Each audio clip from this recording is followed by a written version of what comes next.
doctors and residents to be here. We're all medical students and concerned about the medical profession. We don't want to impede you, but we'd like you to hear what we have to say and for you to participate in the discussion. Maybe we could have a brief discussion and then take a vote. For sure. Yes, I think one of the reasons that we want to have the meeting here Dr. Edelman, is to ask the people who are coming to Grand Rounds to participate in this discussion, not to cut them off, but to ask them to participate.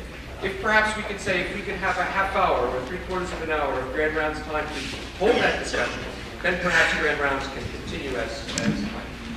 I'm willing to give you 30 minutes, but that's all. If the vote of the Assembly is to continue the Grand Rounds, I'll have to declare that you're in violation of academic freedom if you continue beyond that. You have a 12 o'clock meeting. That's been well publicized. Everybody here has had a leaflet to that effect, and there's no point in coercing individuals to listen to a discussion that if they know there's one scheduled for 12 o'clock. At any rate, the meeting will begin in 7 minutes, so for 7 minutes you can do what you please. I think part of what should be made very clear is that, as Warren said, one of the reasons we came here is to have this discussion with these people on the faculty, because we respect their intelligence, their political power, and their power in the university, and we think that they might very well be a very constructive force in this kind of strike. I think it should be made very clear that none of us are here to disrupt any meeting. We just think that this is the best way to get to the most people who might not have time to come to our noon meeting all at once. They will be here anyway, and I don't know how they feel about spending time. We've all been made quite aware of the busy schedules of the clinical personnel at this institution on several occasions, and this is about the only time we could think of to ensure their participation. If they continue at 12 at our general meeting, we'll be very happy. If not, we'd like to hear what they have to say now. At 20 minutes to 11, one of you can give a 5-minute discussion for the doctors that have come in, telling what you would like to do, and then I will have a vote. I don't want to make any coercive speeches either. All I want to announce is in regard to what the young lady up there, whose name I don't know, was talking about in regard to strike. I got a telephone call last night from New York, and 5 of the 6 medical schools in New York voted the students and the faculty to close down the schools. This was not done by the administration. This was done by the students and faculty in New York. The only school that hasn't voted to close itself down yet is New York Medical College Flower, 5th Avenue, and they're voting this morning. All the other schools are closed. One more suggestion, too, that I wanted to add to the list of suggestions that have been proposed is that I think it's important, having read the papers today, to understand that the Stanford Medical School is closing down as of today, too. The faculty and students have voted to do that. And also that in reading the newspapers, it's perfectly obvious that there are a number of very heavy things going on in the Berkeley area and at San Francisco State. There have been a number of confrontations where people have been injured. My particular opinion is that had there been medical presence, doctors and nurses at Kent State University, that the fatality statistics might have been different. It took the ambulances an awful long time to get there.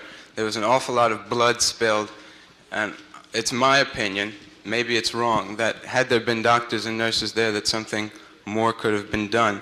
Anyway, I would propose to add that if this school decides to strike, that like during People's Park last year, that students in all of the schools volunteer their services to provide medical presence on the campuses of Berkeley and San Francisco State and any other schools that have chosen to strike in the Bay Area. I think that's our obligation as medical people. Before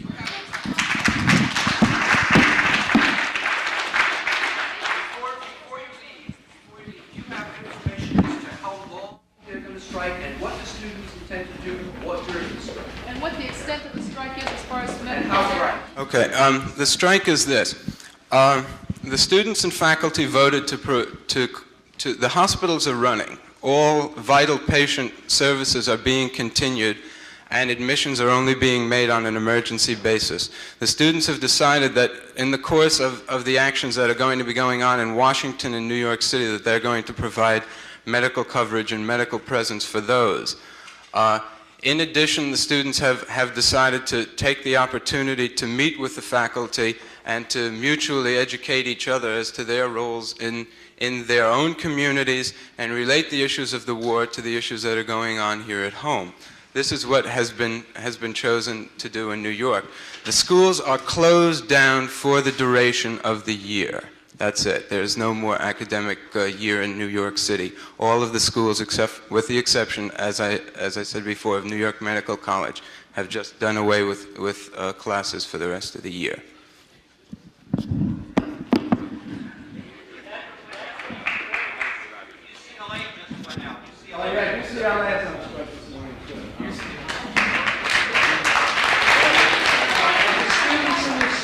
How many of you are prepared to lose a quarter? All right, fine. I mean, I don't think there's anyone who can rationally equate a few months of your life against the harm that can continue if the tacit consent continues. And let's make that clear. Silence is being interpreted as consent. We must stop being silent. We must raise our profiles. Get off our bellies.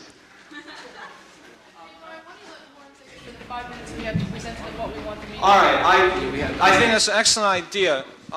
We must make a pitch here and hopefully recruit some members to our support. There's a microphone here that will be at the disposal in the event that we have a general meeting for anyone with anything to say.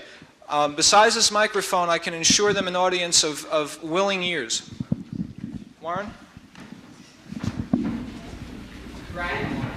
Why don't you explain? Let's let Warren get, like, we have 5 minutes to try to convince them they want to hear about this.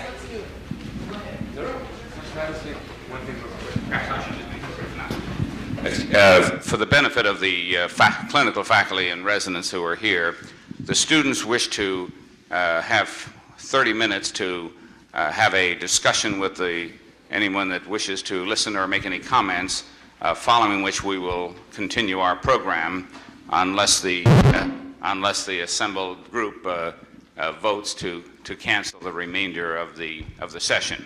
We've decided that to divide the program up and give them the first 30 minutes, following which we will then proceed with our scheduled exercise. Yeah, this will be brief because I'm a worker here and I have to get back. I'm on my break now and I have to get back to the job. But don't forget that there's probably more people that work in this hospital than there are people that are going to school here and are residents here. And you know, like we feel pretty strongly too. A lot of us. There's no organization here, but I don't want to see us left out totally once again from this kind of action. I think we should start speaking out as workers, you know, to the rest of the hospital, and I think the rest of the hospital has to recognize us, being that we're the ones that make this place run every day.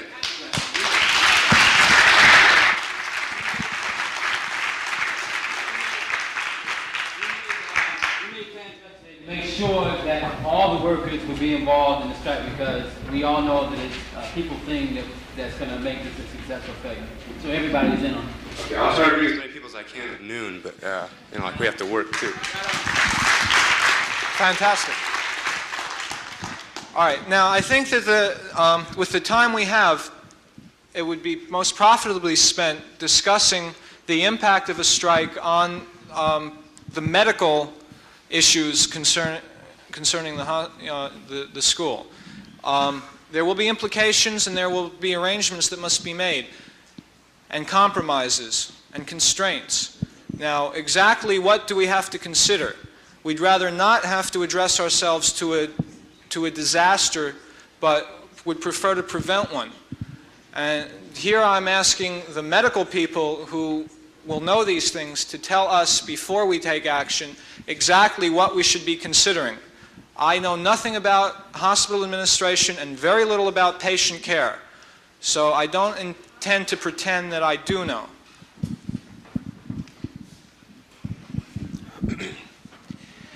What we'd like to do with the people who are here for Grand Rounds is talk to you for a few minutes and ask you how you feel about Cambodia and how you feel about Kent State. Let me ask you, sir, if it were your son at Kent State who was shot, how would you feel? Very badly. Why would you feel badly?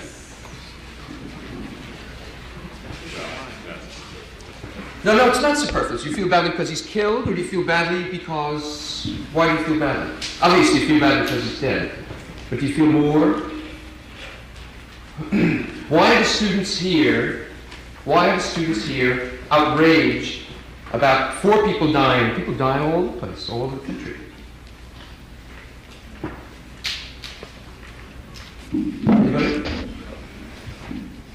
I think it's because we're just like the people at Kent State. We've all done the same things, and we could be dead just like they are. In fact, we could be dead just like the Vietnamese, but we're not. We're medical people. I think it's because the deaths just were totally meaningless, and I think there's totally meaningless deaths of thousands of Vietnamese and thousands of American soldiers. You know, because there's no point in dying for no cause, and there's no cause in Vietnam. We are not only dying for no cause, we're killing for no cause. We've dropped, All right, one person at a time. we've dropped more bombs on Vietnam than we have in World War II and World War I combined. The fact is, the war in Vietnam.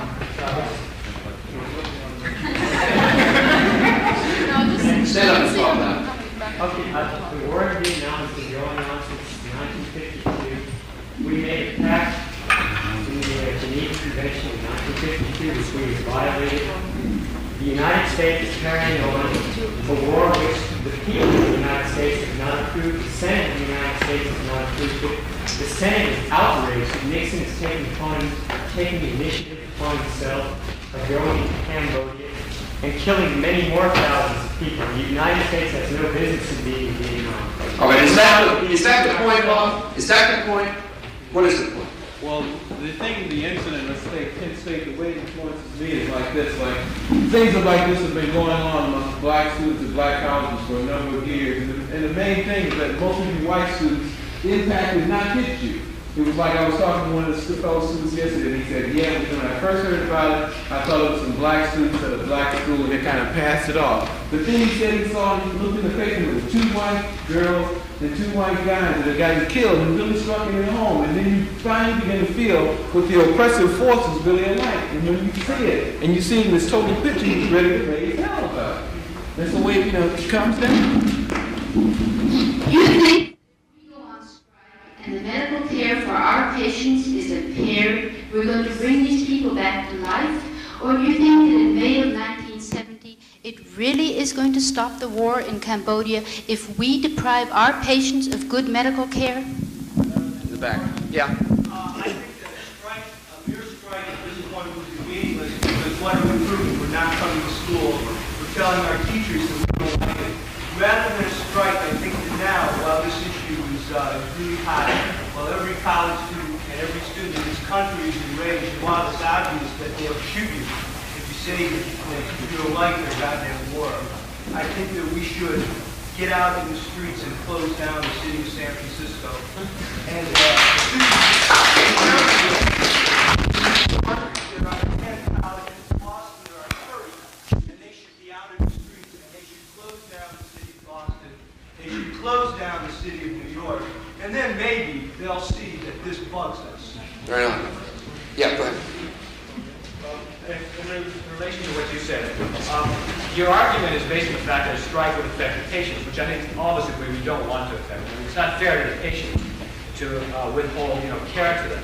I think the thing that we should talk about is what kind of a strike would be effective. It's still not deprived of this, and yet still do what we want to do, which is do something. I mean, otherwise, if we do nothing, it's going to keep snowballing. All right, now the students have had their say. Let me ask the people who came for Grand Rounds. You've heard a little bit about what the students say and think. What do you think? Please. Well, I sympathize with the sentiments that have been expressed. I differ as to the best means of trying to get those sentiments into working form, because I am quite sure that a strike, that is a demonstration, or a strike in the form of a demonstration will only accelerate the thing that I dread most, which is the imposition of a police state, which we have to some extent now, but we will get 100% officially with a great deal of sanction if we sit down on the job or make manifestations in an angry way. But what I would like to see done at the time that it's taken to call a strike is to implement the things that are listed on your handout here with respect to getting people to Washington, getting people to Sacramento, getting well-supported telegrams, letters, expressions in a very solemn and meaningful way from a broad base of population. Because there is a broad base of population who feels with you exactly as you feel. We organize a motorcade for next Wednesday. Will you come with us? If we decide to send someone to Washington, I don't know if you can personally go, will you support that? Because as long as people are just saying, this is a good idea, and not doing anything about it, it's meaningless. We want the support of the people here, if we decide to drive to Sacramento as a group, to go along, not to just say, that's nice, it's nice that you're signing telegrams. Well, I don't think the bodies are important as the voices. The bodies are.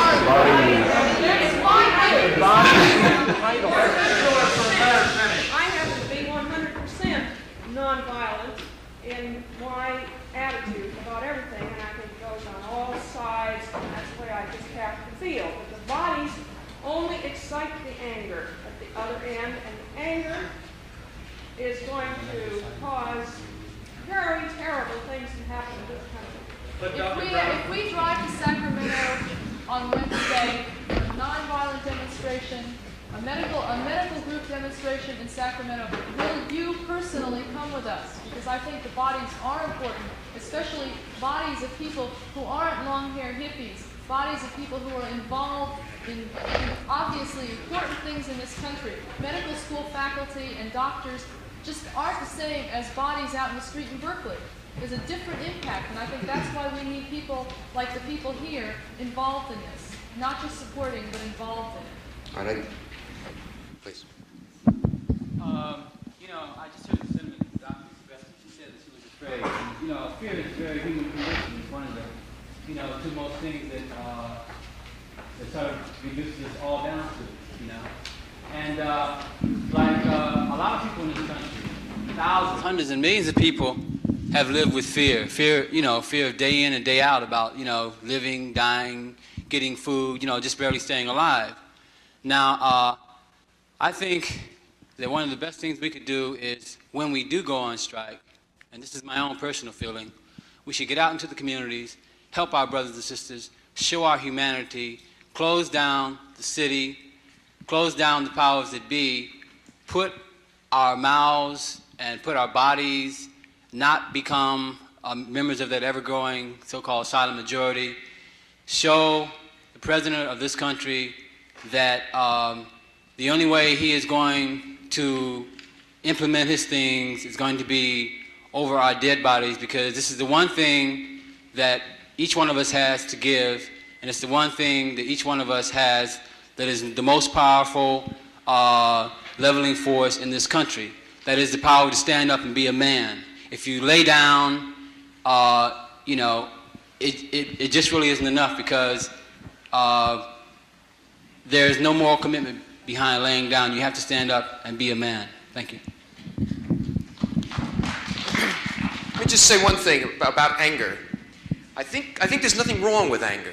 I think anger is very important, and there are a lot of angry people, and writing a letter and a telegram does not display my anger. And I don't think it displays the anger of some of the people who have spoken. Anger is a very healthy thing, because there are certain things that you should be angry about. And that's the way I feel right now, that writing a telegram and a letter does not display sufficiently my anger. I want to hear from the people over here, please. What do you think of all this? Gentleman sitting next to the microphone with the green suit. What do you think? Well, I feel that so far this movement has suffered that the radicals over in Berkeley have been able to guide it. And I feel it's very, very important that respectable people, quotation marks, are able to lead this movement How would you suggest, what would you like to do? What would you suggest? Well, first, I am in a bad position. I'm in the army right now. Can you resign? For 6 months. Can you resign? No, I don't. I can't speak. All right. Okay. Then perhaps the gentleman sitting next to him. Have any of these men Please. had experience in a hospital that's been shut down? That's what I... And, you know, All right. how it's affected patient care and... Can you speak to that, John, as far as San Francisco County? Yeah. To speak to that, first I'd have to reply to Dr. Brown's statement about her being nonviolent. I wonder how she avoids paying taxes, because after all, she may not be killing those people over there herself, but she certainly, as far as I know, is paying for the killing. But as far as the experience Dr. Perloff arose about affecting patient care, we had the experience at the San Francisco General Hospital with a strike in which the hospital was closed down, and patient care was not interfered with because we made careful preparations to make sure that it wasn't, no one was hurt by this. So strike here need not seriously interfere with patient care. Well, if we equate deaths per day, you know, I don't know that any deaths are going to be caused by or even discomfort by some slowing down of this clinical type of care. Whereas what we're trying to stop is deaths in the street, deaths in Vietnam. How many people have withheld their income tax, or at least a portion of their income tax? All right. I just in relation to John's point, I want to know why everybody in this room hasn't, who feels strongly about the war. The point that's been raised, and in answer to Dr. Perloff and Dr. Brown, and the reason for the whole thing that's been going on today, is that so far, you know, it's true that the student movement or the student radicals, whatever, have pretty much controlled what has gone on up until now. And that is because it's the students, except for doctors, who are most liable to the consequences of every one of these actions.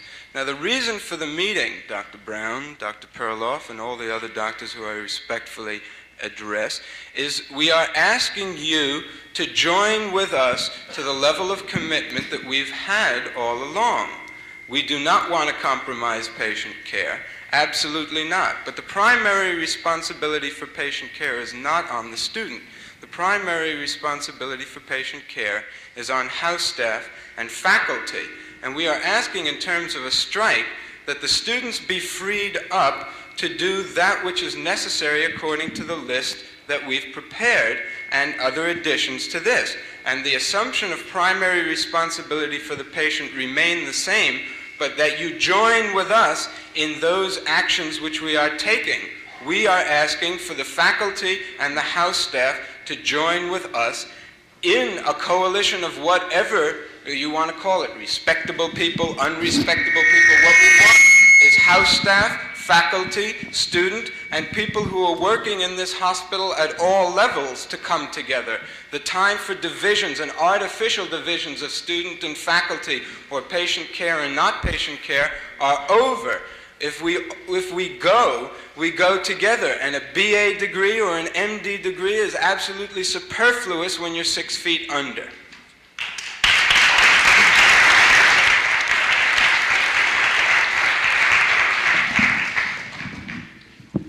Can we hear from this side of the aisle, please?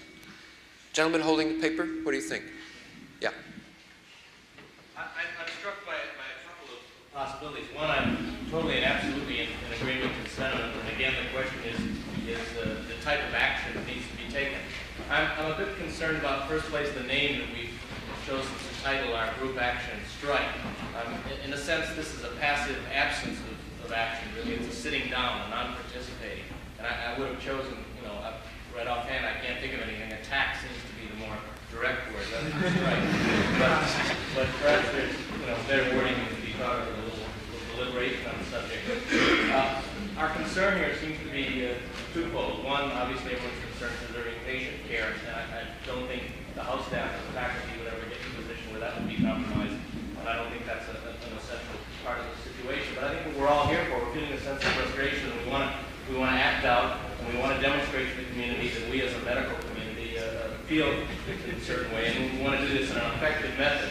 And somehow or other, the list of things down here don't seem very different from what's been done before. Another march, another handing out of leaflets, another shower of telegrams. I doubt will be met with any more response than the previous one. Something that strikes me as a practical and rather direct approach, and one thing that one could probably get a whole base of the community around is an impeachment proceeding.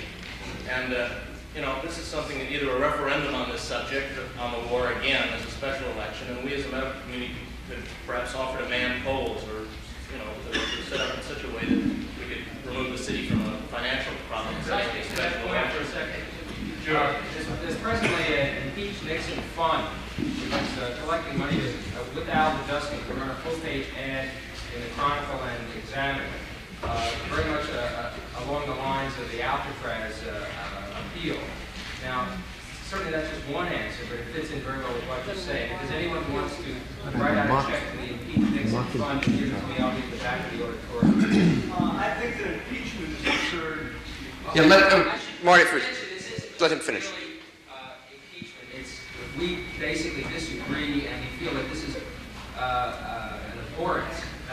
But let's not consider... It'll be under Impeach Nixon, but it's not going to be just... Okay, please let the gentleman finish.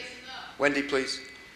One, the impeachment, I would agree, maybe a difficult thing to organize on a community-wide basis. But if we're talking about the city, wouldn't it be as important to get a group of responsible people demanding a special election on a referendum, stating, in actual numbers that nobody could misinterpret it from a broad base of people, exactly how this community felt. Well, it's the city of San Francisco, rather than the groups of students standing out groups of petitions that really would probably have no more impact than things that have been done in the years past. Well, one of the goals of this particular piece of paper is to decide what this community, if it should decide to strike, should do during the time that it does strike. Now, to sort of work for a referendum, 6 months from now, or whatever it may be slightly distant, would be my comment. It could be done in an emergency situation. It could be done in 2 weeks or 1 week. Please. Very well, and I am very interested in listening to you. I think perhaps it would be a good idea, this is just a very quick idea, to call your movement concern instead of strike, because as I listen, I hear this coming out very often, and I think all of us are concerned. We're very concerned about what is happening here, what is happening in Kenya, what happened in Cambodia. What will you do with your concern? What can we do? That's the question. What would you suggest? I think as far as impeachment is concerned, what then would happen? What other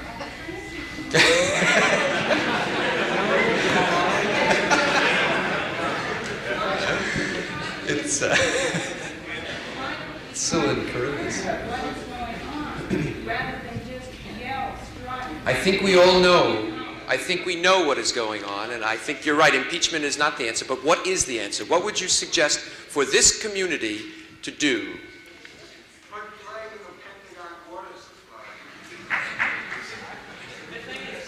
No, wait, go on, please.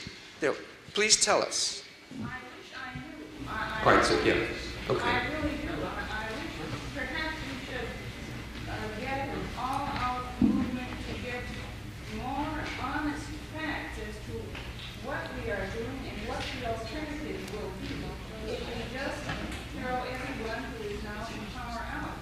Certainly that is not the answer. And I don't think it can be answered.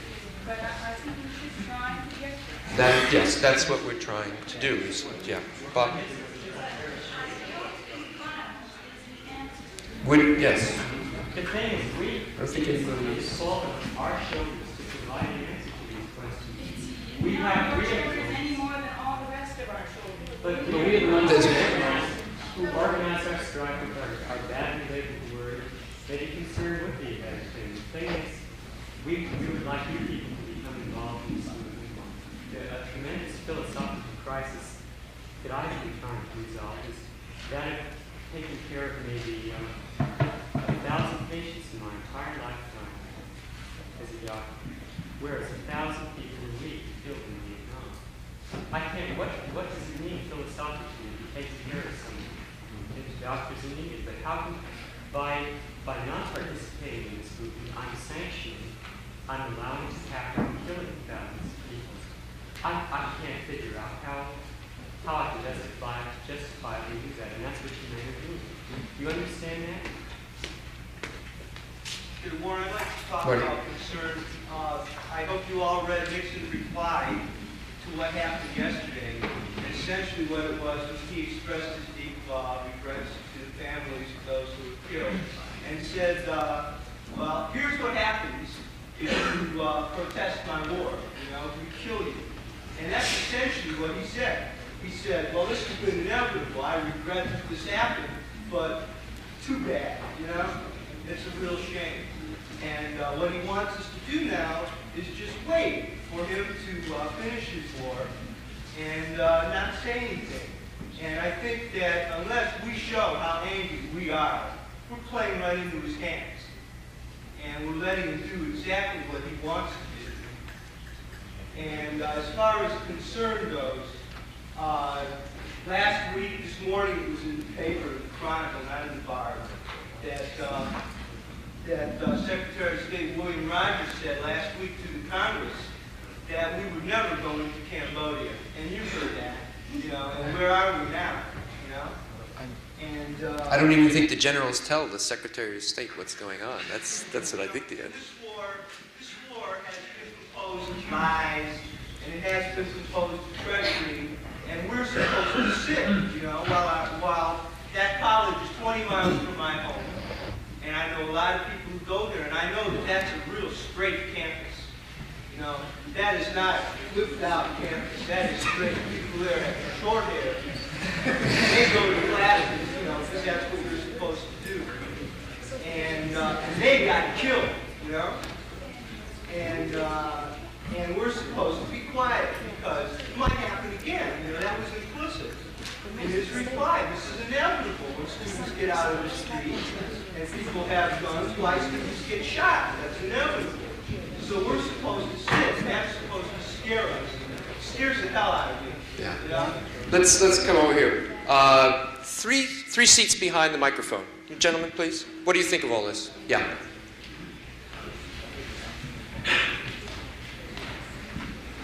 Well, let me just say that I'm in great sympathy with much of what's been said this morning, but I'd like to just say that there are a few realities when you enter into these political problems, and the first of them still exists in this country is something called money. And I think what a movement like this needs to be successful is what's making the other movement successful. And it starts, and there are things called organization that I've been waiting to hear how you plan to proceed along those lines. The second is funding. And the third is professional help. And I think the faculty is in a position to offer support in one or another of those areas. But just to take off and say you're going to do this or do that without a base, pre-considered base from which to proceed, you have enough voices going on around the country. You have enough people who I'm sure are concerned. I, for example, until the student mentioned this advertisement in the paper, I've been waiting to see how can I offer support. I'm not going to lead a parade down Market Street. But and I'm speaking for many people in my capacity. You might not lead it, but you might walk in it. True. Yeah. But I also would say that many of us are prepared to help in ways that, things that we can do, along the lines I've just mentioned that you people can't do, but can come to us for help with. Do you agree with a student strike on this campus now? Well, I think anything to show any nonviolent movement to show support of the inane or the insanity that's going on now, certainly. As far as, I don't think you have to worry about patient care. Nobody is about to be derelict to that job. I think the thing has to be organized. I don't know. I don't have any answers for you, but I'm suggesting instead of talking about to give some thought to basic fundamentals, because you're being licked by organizations, and they're organizations that have professionals working for them, that have funding and so on. What I'm suggesting is some thought to, fighting fire with fire. Okay. If the students strike on this campus, what would you suggest they do with that time? I mean, they're not going to class. What should they do? Well, I think that as I listen to some of you bright people, I should think that you might contact the other groups around the country and see if they're prepared, if they think there's any merit in some of these thoughts that I've just tossed in the hopper. If they think there's merit in it, then instead of just having a small group from Stanford go in, maybe there can be a coordination of your thinking and your planning. I think this is what really is needed. I certainly have been one of the silent majority sitting back. And I don't think that another show, or particularly one in inviting the insanity that's already been displayed, is the answer. Right.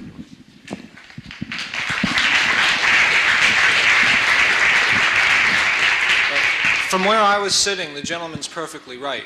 We need organization, we need leadership, we need money.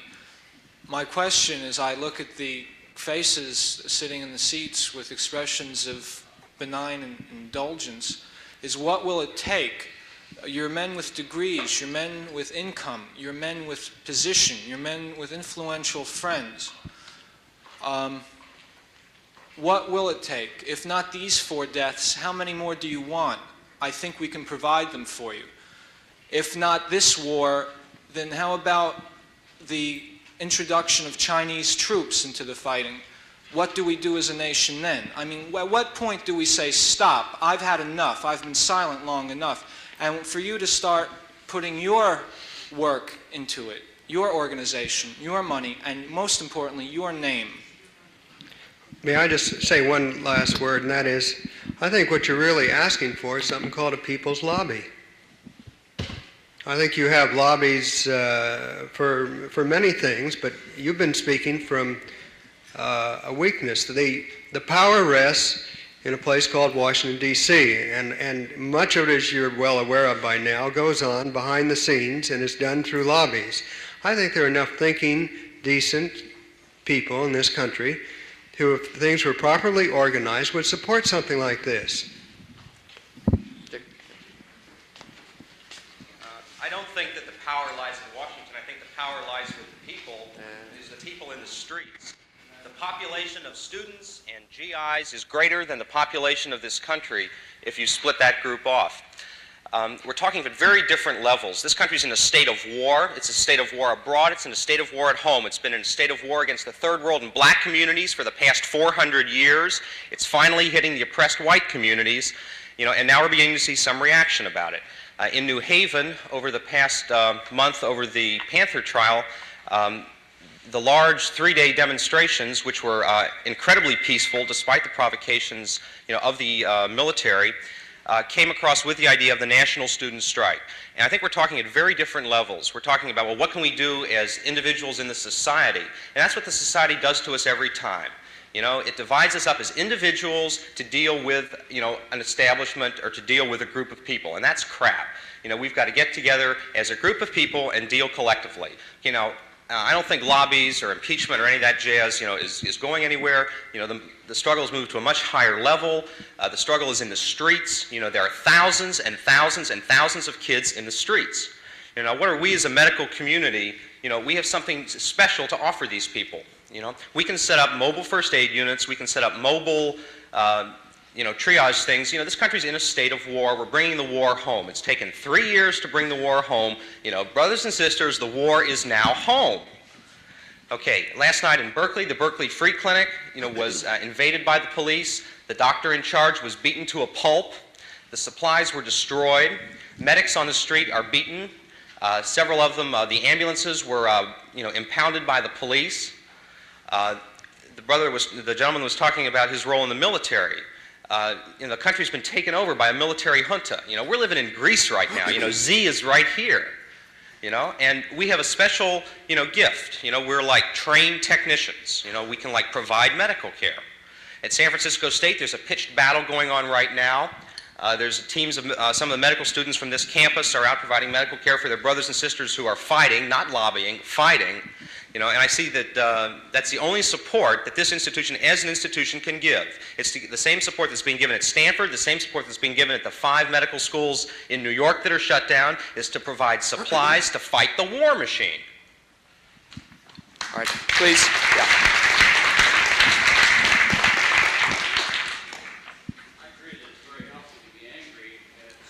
Problems. We all do that, and we always will, and we always have. I think it would be important at this moment to clarify what we're striking about and against, so as to direct our anger, and rather than to let it escalate in our collective minds into a form of insanity. Being angry about the agony of existence in all its problems. You're lumping a large number of problems together. One is the war in Cambodia. One is the miserable story of the American Negro, African Negro. Another area is the problem of poverty and of disparity of income. You're throwing it all together.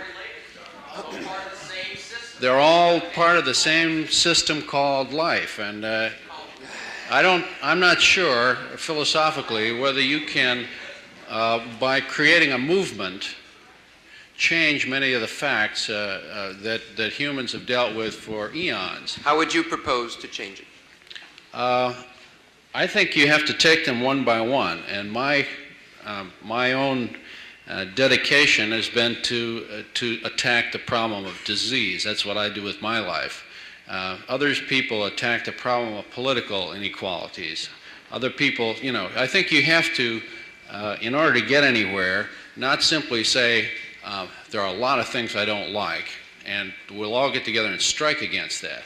I think that seems diffuse. I think that the problem of Cambodia is very serious. And I'm in complete agreement with the fact that the president has acted apparently without proper consultation with the rest of us. And that we should say something about that, and we should direct ourselves to that problem now, that we should direct ourselves and our energies to other problems that we identify, but not to throw it all together and say, look, let's strike about the badness of things. All right, if you want to direct your anger against the war, as you say, disease is your primary goal, but now you have other... Yes. When we talk about disease, what are we talking about? Okay, the leading cause of death in white males between the ages of 20 and 40 is not disease as defined by the medical profession. The leading cause of death is war in Vietnam, is homicide in the streets, and is suicide. Those are the 3 leading causes of death. Obviously, these were compounded by white male chauvinists because they don't mention the same causes of death for females, which would be abortion, when the war in Vietnam. Task in life, and that's what you're trying to tell me by changing this meeting from a discussion of aortic insufficiency into a discussion of Cambodia. I will respect your suggestion. I think you have a good point, that I might well make more nickels that way if I were able to stop war. And I'd like to be able to do that. And I would join in any reasonable effort to do so. What would you suggest we should do to achieve the aim that you just mentioned? How would you put your wishes into action? I'm not at all sure, because there are thousands of people with motivations just like yours and presumably just like mine, or very similar, in Washington, in parts of this country, in every part of this country, who are agonizing over the same things that we're talking about this morning, and who are sincerely seeking answers for these things. And these people are in Washington. It's not, you know, it's not a Being a in big Washington doesn't give you collusion. any special privilege. Yeah. Do you saw the list of suggestions that was made? Would you support any one of those? Sorry, I really didn't see the list. Sorry. All right. John, please. Well, I think there is really a need for education, because if you make the statement that your life is dedicated to fighting disease, that sort of, again, ignores the fact that you're paying taxes. And you may be killing more people per week than you're saving in your practice. But I would like to address ourselves to a major issue, which is perhaps a constitutional one, and that is that in discussion of impeachment and so forth, that the idea behind this is if you get a majority to vote a certain way, then you can stop something. But when our country was started, it was decided that there was such a thing as a tyranny of the minority by the majority. And so I feel that, and there were certain guarantees put in the Constitution to prevent the majority from tyrannizing the minority. And I think probably one of the ideas behind giving Congress the right to declare war and not the president was one of the ways to prevent the majority from tyrannizing the minority. And I think people who are really interested in this, stopping this slaughter and correcting our things, should not be hung up on getting any majority consent. As far as the strike goes and why we're striking, I'm not too bothered by Cambodia. I've been expecting that for a while. Everybody knew, thinking as general, you knew that the troops were hiding over in Cambodia. You wanted to win the war. It makes sense to go in there and get it. I mean, that doesn't bother me. I've been expecting it. What bothers me, why I want to strike, is that I feel that I've been written off by the government of the United States. If you all remember, back in October and November, we were told that President Nixon would not regard any of the moratorium marches before they happened. Take a vote. You all recall that? He said, this isn't going to affect me in any way, and I'll just do whatever I'm doing, and you can march in the streets and do what you please, and I won't care. I will continue my war. And he had it, He lived right up to his word. And now, when we're out and when we demonstrate, he writes us off to the point where he feels that he can kill us. And we're being shot, and his reaction is, really. And he doesn't care at all. And that's why I want to strike. I do not want to be written off. I refuse to have Mr. Nixon tell me that I'm a nobody, that he won't listen to me, and that when I become annoying to him, he will shoot at me. And that's what I want to show him, that he cannot do that. And he cannot write off everybody in this country every 30. Dr. Edelman wanted to make his comment first.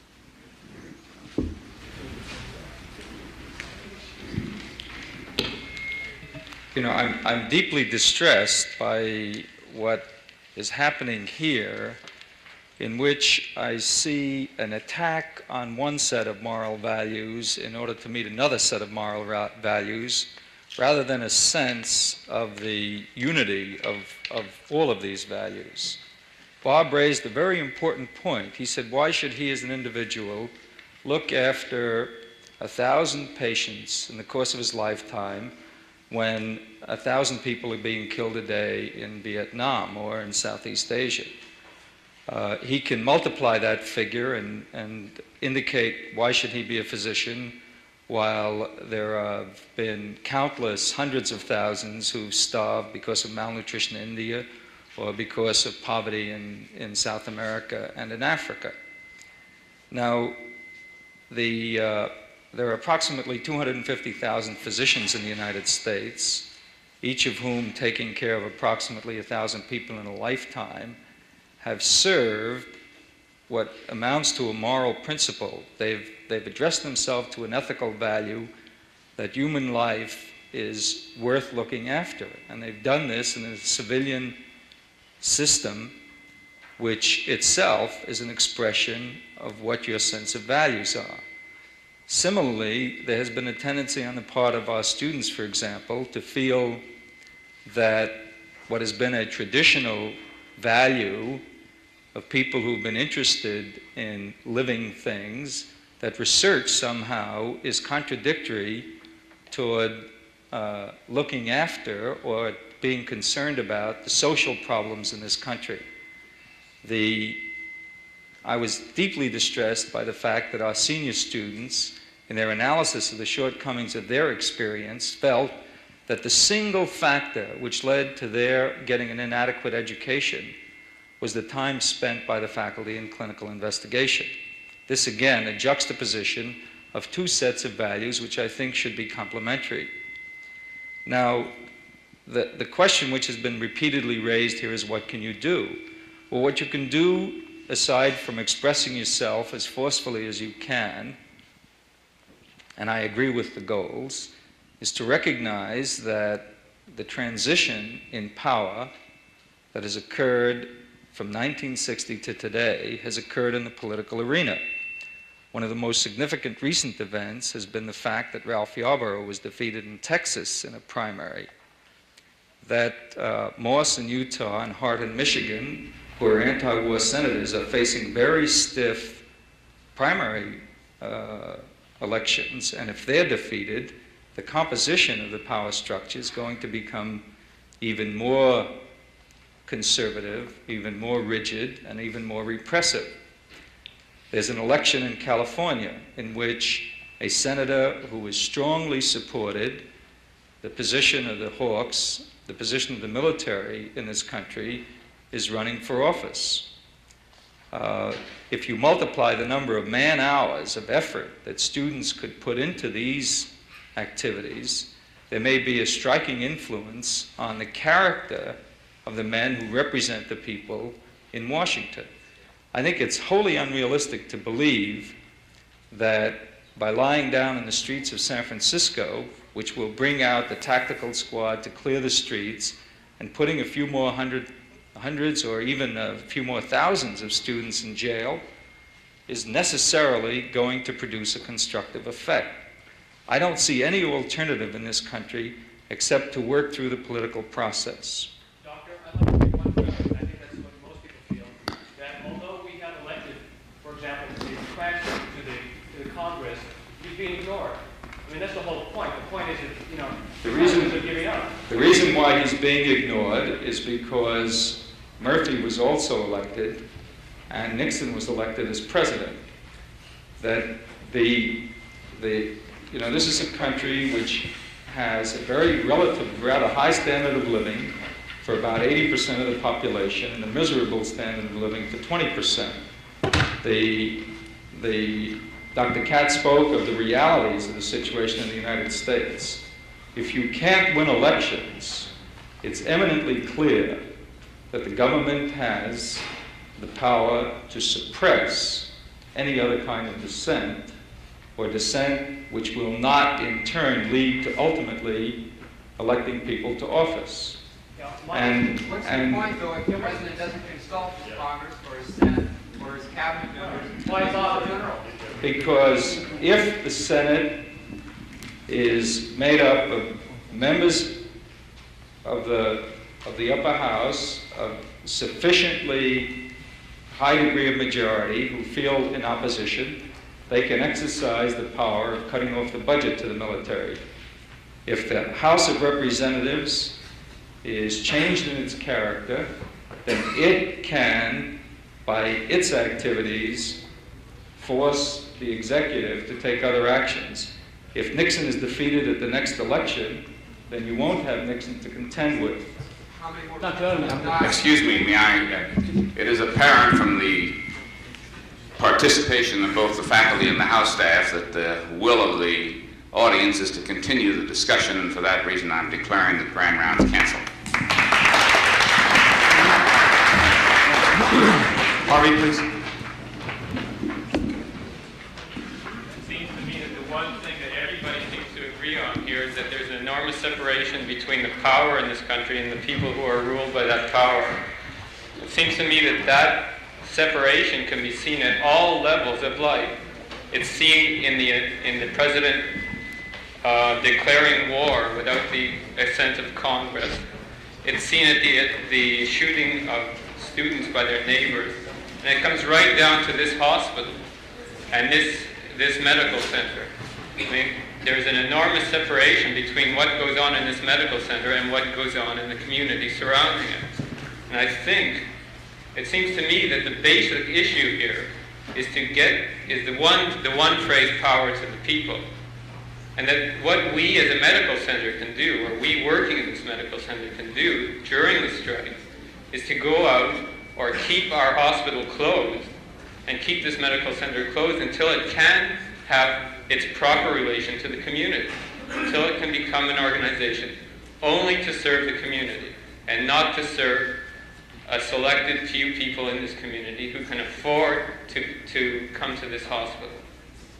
And that seems to me is the reason going all the way up the line for everything that's happened.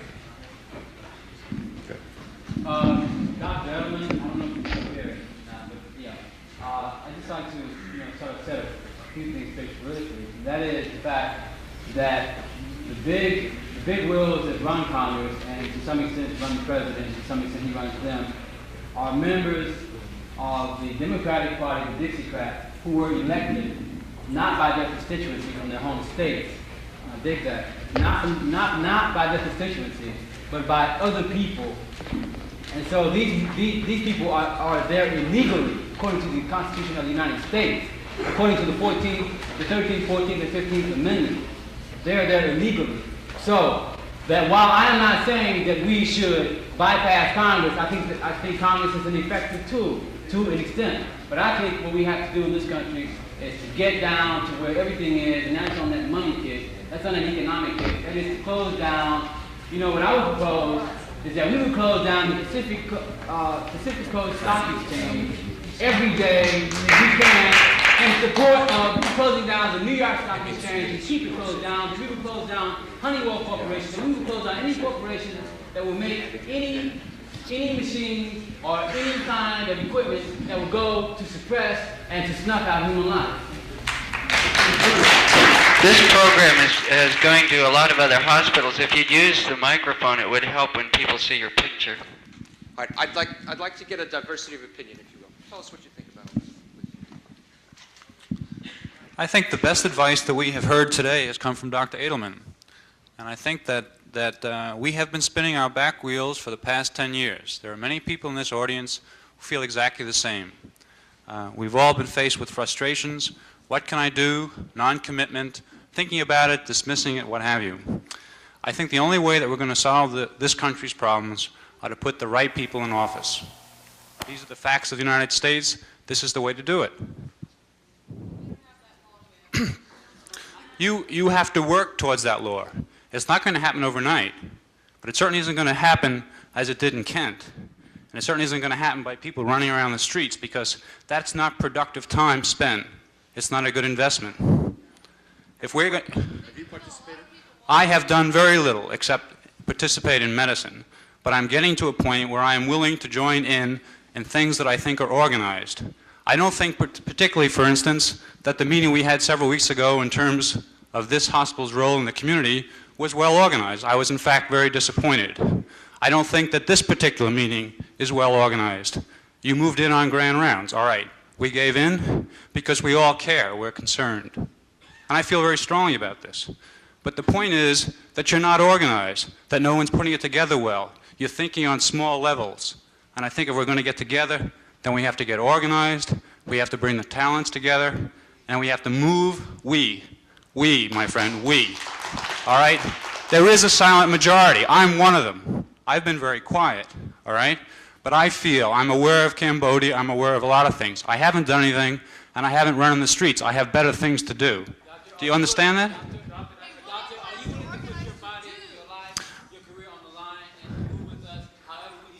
Please don't address me quite so emotionally. I'll handle my emotions, all right? You're not going to... I care about... What do you mean my career on the line? Will you do that? I care and I'm willing to get involved. Support you in any action that we can to bring about a correct redress of grievances. Support you in what? Okay, support me in closing down. You people have come here, and as we all have done. I have done this at dinner parties, at cocktail parties, at a whole raft of things, all right? We have talked for hours and hours and hours. I do not have the facts. I have no idea of why Nixon is in Cambodia. For some reason or other, no one came to me and has told me much about this. I can't get the information that I need to be what I think is an intelligent citizen, all right? That's the way I feel. I think that you people, let me finish. I think that you people have gotten together, as I have and many of the doctors and professors, and we have talked, and we have talked, and we have talked, and we have become quiet. And nothing much is happening. I'm saying that the time is that we bring together the talents that we have among our groups. All right? This means is that we have to get to the people who can put the thoughts together right, get us organized, and I think Dr. Edelman's point is the final point. And that's that it's not going to happen overnight, but we have got to get the leaders, the people who are going to lead this country to something that we can be happy with. To date, we haven't done a particularly good job of it. All right? And these are the facts. The facts is that we need an establishment. Everybody kicks the establishment in the pants. We need organization. We need things to happen. We need Safeway trucks to show up to deliver vegetables. All of these things have to happen. All right? But the point is, it's running around the streets. Nothing's going to happen that way. I really don't think it is. I think that we've got to get organized. It's like talking about a strike in this hospital. What is a strike going to really prove? It's going to be one little smidgen on the horizon. Let's take one microphone at a time. Izzy was up there first, then the other microphone. If you want to talk, line up behind the microphone. Izzy? Some points which were addressed to the points that I raised. First of all, I would say that I have no great interest in what appears to be games of moral chicken. You know, what will you do if I do? If I lay my body down on the line, will you lay your body? I think that the decisions with respect to what kind of dissent you want to make are personal. If somebody is prepared in order to protest what's taking place in this country, to resign his post and live a life of deprivation as a symbol, or go on a fast, or lie down at the Presidio, that's an individual matter. I think that that is not necessarily, however, going to lead to constructive action. Now, in answer to the question of what happens in this country, there was a significant election in Los Angeles not long ago between a councilman named Bradley and a man named Yorty. 2 weeks before that election was held, Bradley had about a 4% lead in the polls, which were probably accurate. At the end of the election, he lost by about 4%.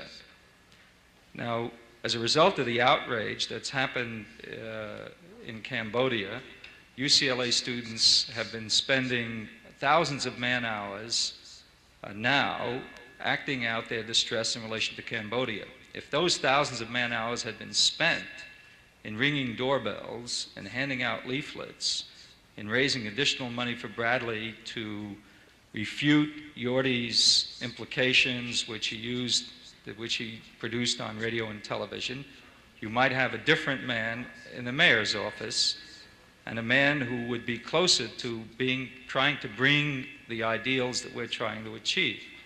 The same thing is happening all over the country.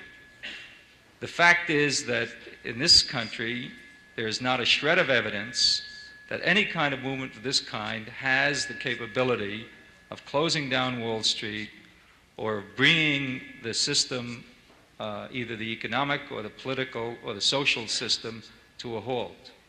And I don't see any alternative except the long, hard road of winning elections.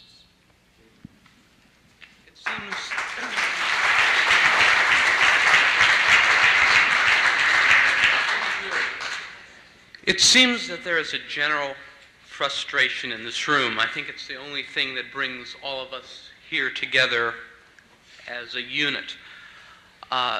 We are all aware that if there is to be any move on this campus, it has to be one to be meaningful, that has to be well thought out, and have a broad base. I know that we're all speaking, me included, out of frustration. I think something has to be done. What I would suggest is the students meet, the house staff meet, the faculty meet, and we all come together. That's the way we will get any meaningful results right now. I don't think that has to take a long time, but I do think we all have to think about this. I think we need organization. I think Dr. Bagshaw's right. I think the source of frustration is that no one wants to listen to any of us. We all know that. What kind of action is a meaningful action? I don't think any of us really know that answer. Why don't we talk about it? Maybe we'll come up with something that makes sense. But Do you have any specific suggestions? I don't. Do you? Yeah. You read the list of proposals. Anything appeal to you? I don't know whether there's any kind of an answer.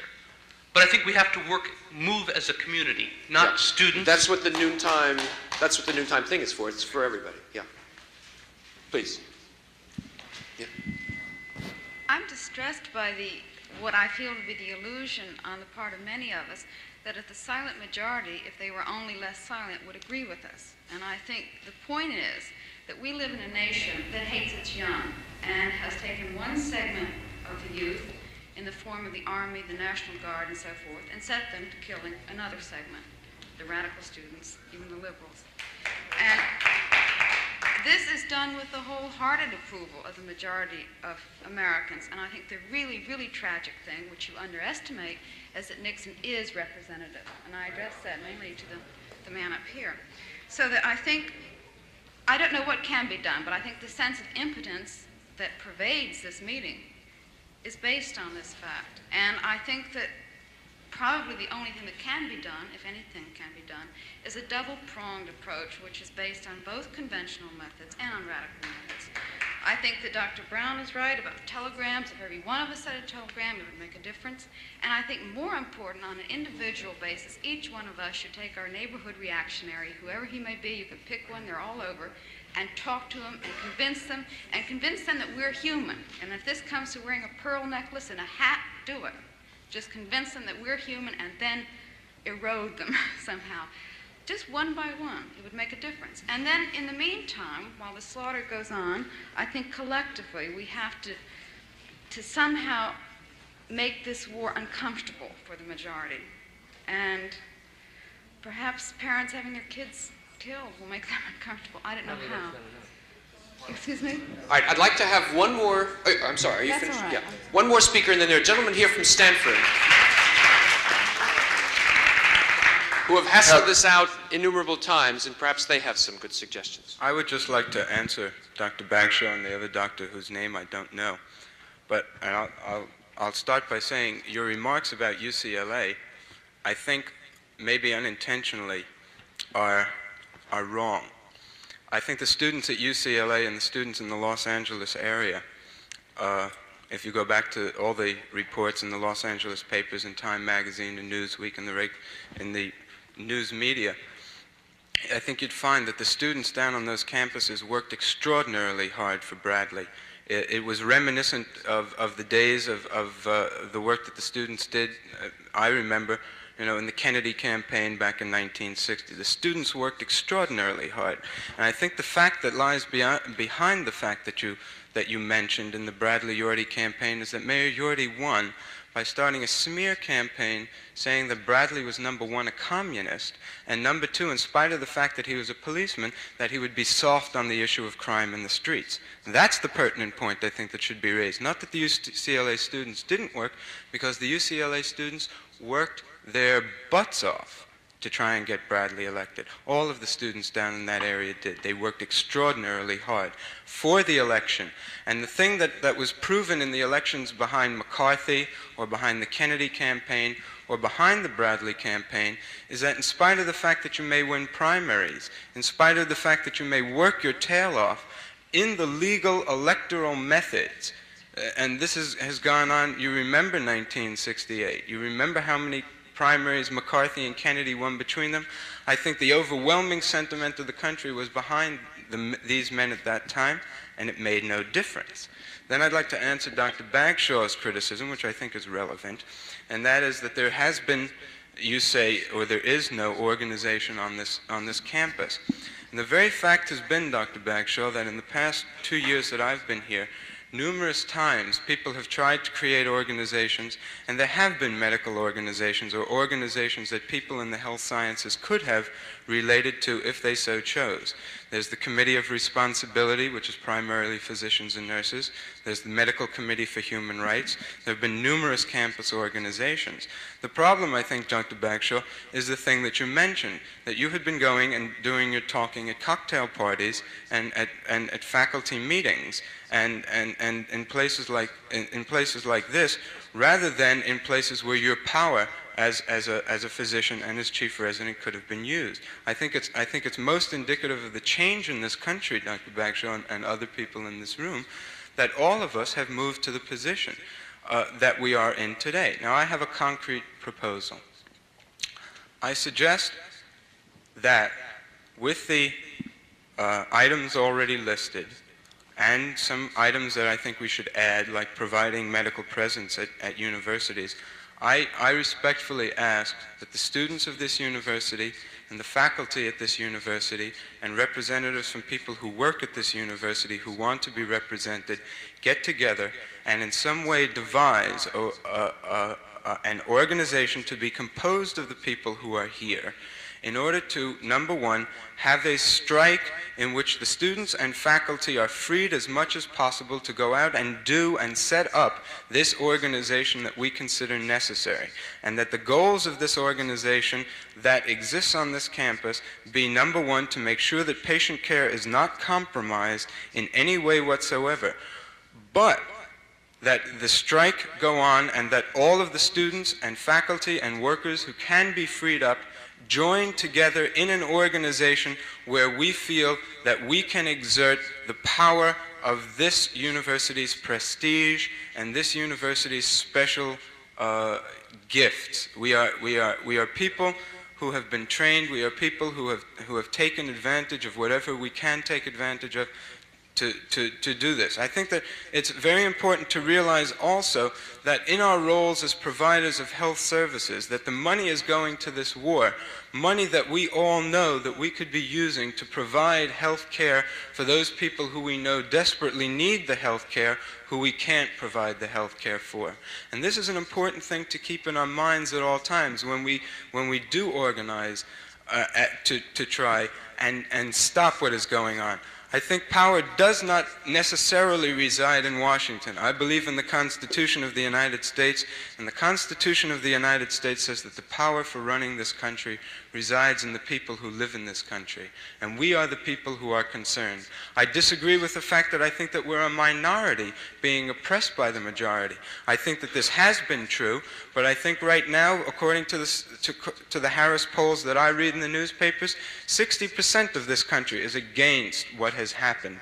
And I think as things go on, then increasingly larger numbers of people will be turned against what is going on.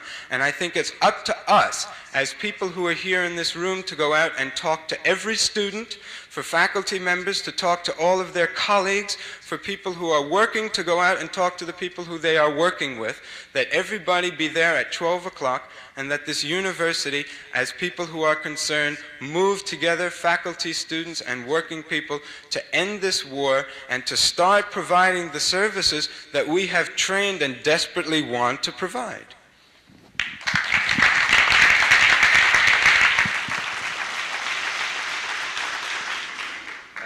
My name is Richard Allman, Psychiatry Department at Stanford, that new hotbed of radical F-eat snobs. We've been through this meeting about, I don't know, half the hour since last Friday. And our community shares some of the difficulties you're experiencing right now. But I think there's a general agreement that we're in a different time now. We're in an extraordinary time, and a lot of the assumptions we have as faculty or students simply have to be re-examined and have to be re-examined rapidly. This is a time to act, and that doesn't necessarily mean acting next fall, or acting this summer, or waiting for the time it takes a letter to get to Washington. We have found ways of acting without permanent conflict, and we are acting together as students and faculty. We have not divided into separate student-faculty groups. I think there are too many forces already dividing across those lines, and I think it's extremely important. We found it very useful to act together, and there are ways to do this. We'll go into the details of that at your noon meeting. But I simply want to urge you to go and to believe there are ways for everyone who feels strongly, and I think most people do, to find useful ways of acting.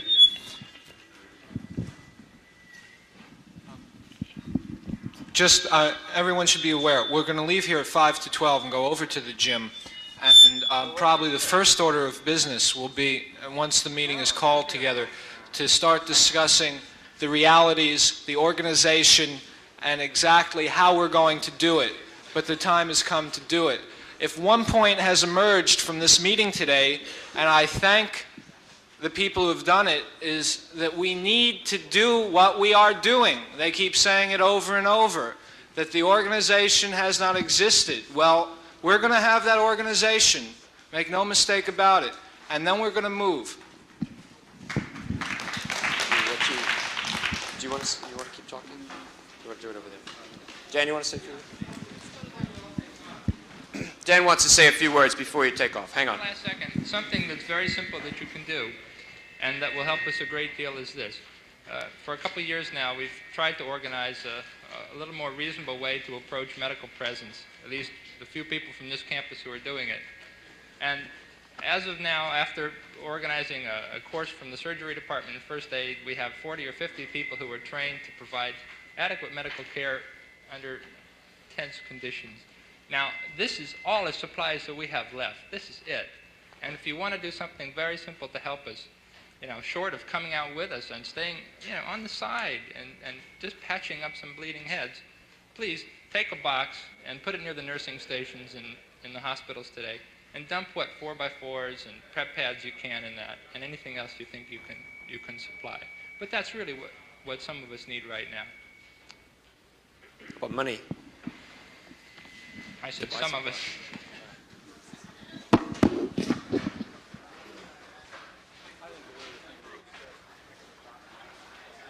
Which is across the street from the free clinic. Here by recording is Reverend Jennings. I was in my office talking on the telephone and looked out and saw these 3 police cars pull into the parking lot next to the clinic. One was a blue car, the other 2 were white, and the fellas got out, and the first group of them charged into the clinic, and as kids started coming out, the ones that were outside were clubbing those that came out and chasing them as they came out for no apparent reason. One little fella here called Shorty, who is a cripple, they grabbed him by the back of the neck and dragged him along the sidewalk about 12, 15 feet, beating him all the time. 3 officers on the fella. I couldn't believe what I was seeing, so while it was still going on, I called the police department, and they referred me to Lieutenant Crook, who checked it out and told me that they had arrested one fella for felonious assault on a police officer, but from what I saw, it was the other way around. So you really didn't see any